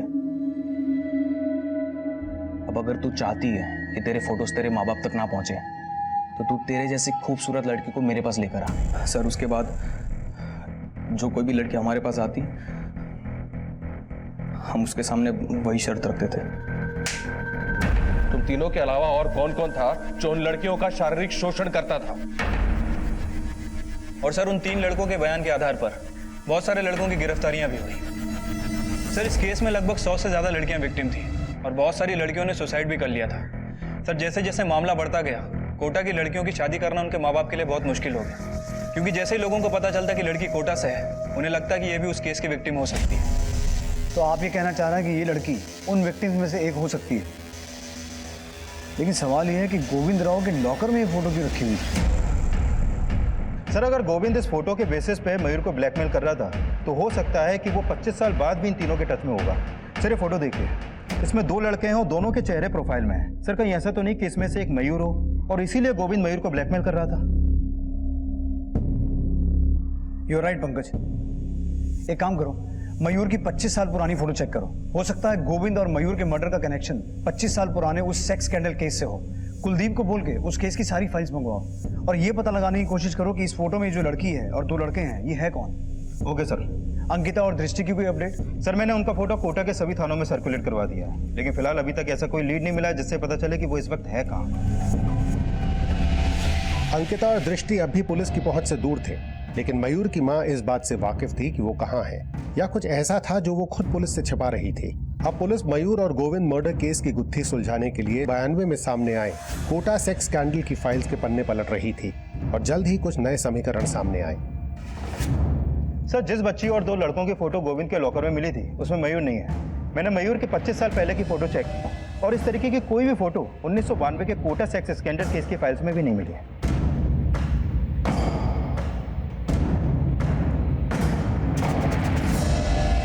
लेकिन पंकज, ये फोटो लग तो इसी पीरियड की रही है।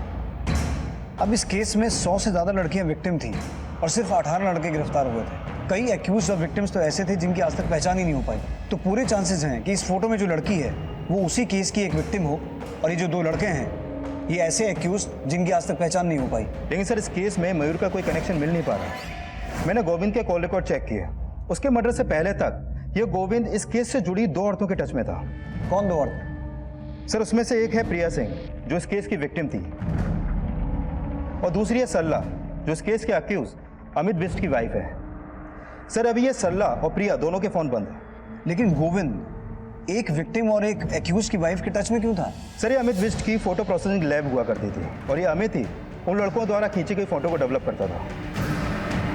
सर ये अमित इस केस का बड़ा एक्यूज था जो उन लड़कों के लिए काम करता था जो लड़कियों की फोटो खींचकर उन्हें ब्लैकमेल करते थे। सर अमित ने बयान दिया कि जो फोटोग्राफ यमुनानगर पुलिस स्टेशन में शिकायत के रूप में भेजे गए उसी की लैब से चोरी हुए थे। इन फोटोज में जो 18 लड़के हैं उनको तो हमने दबोच लिया। तू ये बता, इनके अलावा और किस किस को तू जानता है? सर मैं अर्जुन, सुमित और ये सुबोध, इन तीनों के अलावा और किसी को नहीं जानता हूँ, क्योंकि बस यही तीनों हमसे फोटो डेवलप करवाने आते थे। लेकिन वो लोग तो कह रहे हैं कि तेरी वजह से सब पकड़े गए। तूने किसी को ये फोटोज दिए जो हमारे पास एनवेलप में पहुंचे। क्या मतलब जूही ने हम सबको फंसाया? जूही कौन? केटी पब्लिक स्कूल की लड़की है। उसने ही मुझसे कहा था कि अगर मैं उसे इन फोटोग्राफ्स का नेगेटिव दूंगा तो वो मेरे साथ भी सोने के लिए, लेकिन सर मैंने उसको कुछ नहीं दिया। शायद मेरे लैब से वो सारे फोटो चुरा करके ले गई हो। सर अमित के बयान के बाद माना गया कि जूही इस केस की विसल ब्लोअर थी।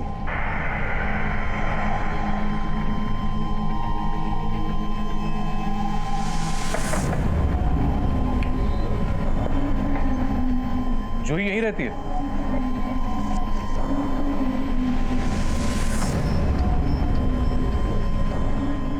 सर जूही यहाँ रहती थी मतलब? अब कहाँ है वो? हमें मिलना है उससे। तो हो सकता है कि जूही ने ही वो फोटोग्राफ्स यमुनानगर पुलिस स्टेशन में भेजे हों, पर बात पुख्ता नहीं हो पाई सर। पर प्रिया जूही के कॉलेज में ही थी जिससे गोविंद 25 साल बाद भी टच में था। टच में तो अमित की बीवी के भी था। ये अमित बिष्ट आजकल है कहाँ? सर इसे बाकी अक्यूज के साथ आजीवन कारावास की सजा मिली है। अभी ये कोटा जेल में बंद है। सर शायद इससे मिलकर इसकी बीवी सरला और प्रिया के बारे में कोई लीड मिले जिससे गोविंद टच में था। सर हो सकता है कि ये मयूर के बारे में भी कुछ जानता हो।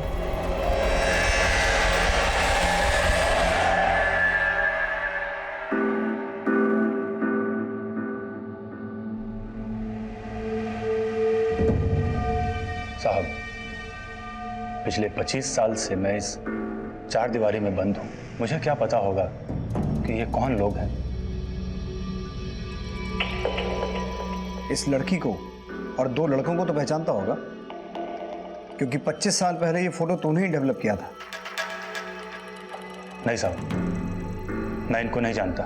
एक बात बता, तेरी बीवी गोविंद राव के टच में क्यों थी? साहब, 25 साल से यही काल कोठरी मेरी जिंदगी है। बाहर मेरी बीवी किससे मिलती है, क्या करती है, मुझे क्या पता होगा। सर, बाकियों ने भी उस लड़की और दो लड़कों को आइडेंटिफाई नहीं किया। सर, क्या वाकई में इस फोटो का 25 साल पुराने सेक्स स्कैंडल से कोई कनेक्शन हो सकता है? और मुझे इस फोटो का मयूर से भी कोई कनेक्शन नहीं मिल पा रहा। अब ये समझना मुश्किल है कि गोविंद इस फोटो के लिए ही मयूर को ब्लैकमेल कर रहा था या फिर कहानी कुछ और है। लेकिन पंकज, मुझे स्ट्रांगली लग रहा है कि अमित उस फोटो में मौजूद लड़की और दोनों लड़कों को पहचानता है, लेकिन किसी वजह से बता नहीं रहा है।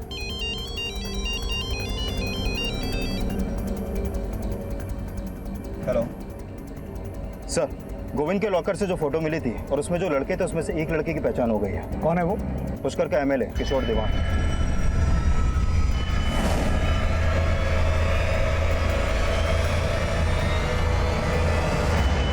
सर, मैंने किशोर दीवान के हेंचमैन के कॉल रिकॉर्ड चेक किए। उसका नाम देवराज है, ये उसका फोटो सर।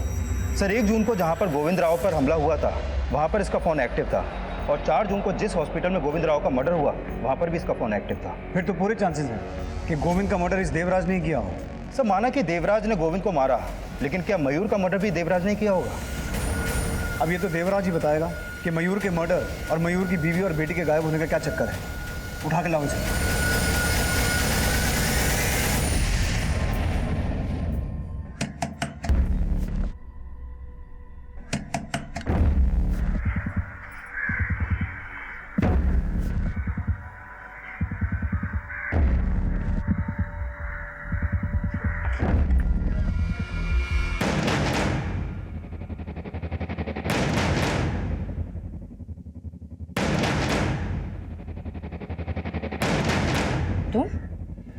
तुझे क्या लगा कौन है? अच्छा ये बता, मुझे क्यों बुलाया यहाँ? अंदर तो आओ। ये तेरी बेटी है? बहुत ही सुंदर है।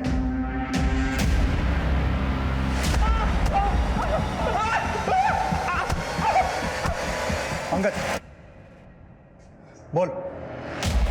सर, मानते नेताजी कहने पे गोविंद राव को मैंने मारा, लेकिन मयूर वशिष्ठ को मैं नहीं जानता और उसके मर्डर में मेरा कोई हाथ नहीं है। तेरा नहीं तो तेरे नेताजी का हाथ होगा। वैसे तेरे कबूलनामे के बाद नेताजी का कबूलनामा छाप सकते हैं।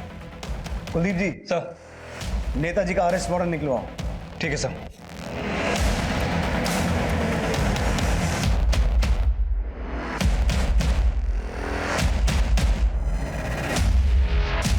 इंस्पेक्टर साहब, हमने देवराज को किसी का मर्डर करने के लिए नहीं भेजा था। आप समझने की कोशिश कीजिए। अरे वो नमक हरामी कर रहा है हमारे साथ। नेताजी, अब आपका कोई पैंतरा नहीं चलेगा, और आप सिर्फ गोविंद राव के मर्डर केस में ही नहीं, 25 साल पुराने कोटा सेक्स स्कैंडल केस में भी फंसने वाले हैं। जिस आदमी ने 25 साल पहले ये फोटो डेवलप की थी, अमित बिष्ट, उसने भी अपना मुंह खोल दिया। साहब, ये फोटो पहले पुलिस के पास नहीं थी। इसकी नेगेटिव मैंने घर में छुपाकर कहीं रख दी थी, लेकिन कुछ समय के बाद जब मैंने अखबार में देखा कि किशोर दीवान एमएलए का इलेक्शन जीत लिया था, तब मुझे ख्याल आया। मैंने सोचा कि वो पिछले 25 साल से बाहर ऐश कर रहा है और हम लोग यहाँ जेल में सड़ रहे हैं। इसलिए मैंने अपनी बीवी को मिलने के लिए बुलाया। अब मैंने बोला कि वो किशोर दीवान की फोटो गोविंद राव को दे दे, ताकि वो उसको ब्लैकमेल कर सके, और जब मैं यहाँ से निकलूँ तो मेरे पास कुछ पैसे हो। अमित बिष्ट की बीवी ने ये फोटो गोविंद राव को दी थी, और गोविंद राव इसी फोटो के लिए आपको ब्लैकमेल कर रहा था, और इसीलिए आपने देवराज को बोलकर गोविंद राव का मर्डर करवा दिया। अब चुप मत बैठिए, ये बताइए लड़की कौन है, और इस फोटो में आपके साथ ये दूसरा आदमी कौन है? सर, इस लड़की को मैं नहीं जानता, लेकिन इसे प्रिया लेकर आई थी हमारे पास। और ये दूसरा आदमी कौन है? सर, इसका नाम अमजद है, और ये बहुत ही रईस बाप की औलाद है। और जैसे ही स्कैंडल सामने आया, इसके बाप ने अमजद को यूएसए भेज दिया था, और तब से सर ये वही है।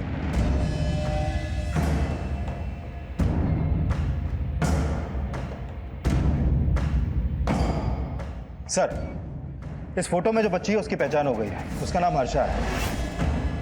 और जिस जूही नाम की लड़की ने यमुनानगर पुलिस स्टेशन में एनवलप भेजने के बाद सुसाइड किया था, ये हर्षा उसी की बहन है। सर पता चला है कि इनके माँ बाप कई सालों पहले गुजर गए थे, लेकिन अभी हर्षा कहाँ है इसका कुछ पता नहीं चल पा रहा। लेकिन इस लड़की हर्षा और अमजद का मयूर से कोई ना कोई कनेक्शन तो होगा। किशोर ने हमें बताया कि हर्षा को उसके पास प्रिया लेके आई थी। प्रिया के बारे में कुछ पता चला? चालाक मत बन प्रिया, तेरी शादी नहीं हुई इसीलिए तूने मेरा घर बर्बाद करने की सोची।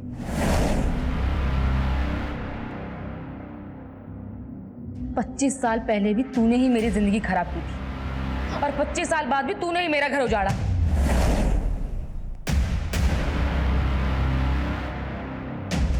तेरी बहन जूही ने मेरी जिंदगी उजाड़ दी, खुद ने तो सुसाइड कर लिया, लेकिन 25 साल पहले मेरे साथ कितनी लड़कियों के नाम पुलिस को दे दिए थे। जूही दीदी की वजह से ही वो कमीने पकड़े गए थे। वो इतनी ही महान थी तो उसने अपनी और तुम्हारी फोटो पुलिस को क्यों नहीं दी थी?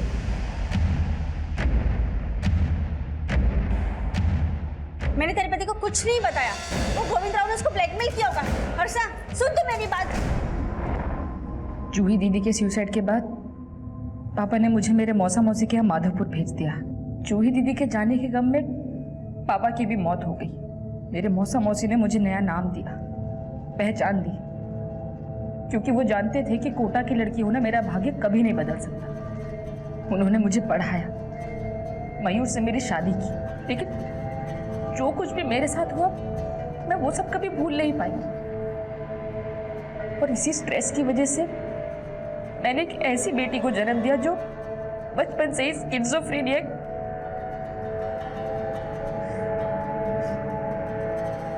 और 18 साल बाद मयूर को पता चल गया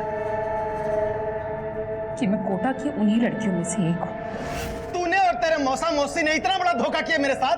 तेरी वजह से वो 2 कौड़ी का पत्रकार मेरा नाम और मेरी इज्जत मिट्टी में मिलाने की धमकी दे रहा है। लेकिन मयूर, चुप कर। मैं मयूर को मारना नहीं चाहती थी सर, पता नहीं वो सब कैसे मैं घबरा गई थी, बस इसलिए दृष्टि को लेके वहां से भाग गई। मैं जानती थी कि अगर मुझे जेल हो गई तो दृष्टि का ध्यान कोई नहीं रखेगा, इसलिए मुझे वहां से भाग जाना ही ठीक लगा।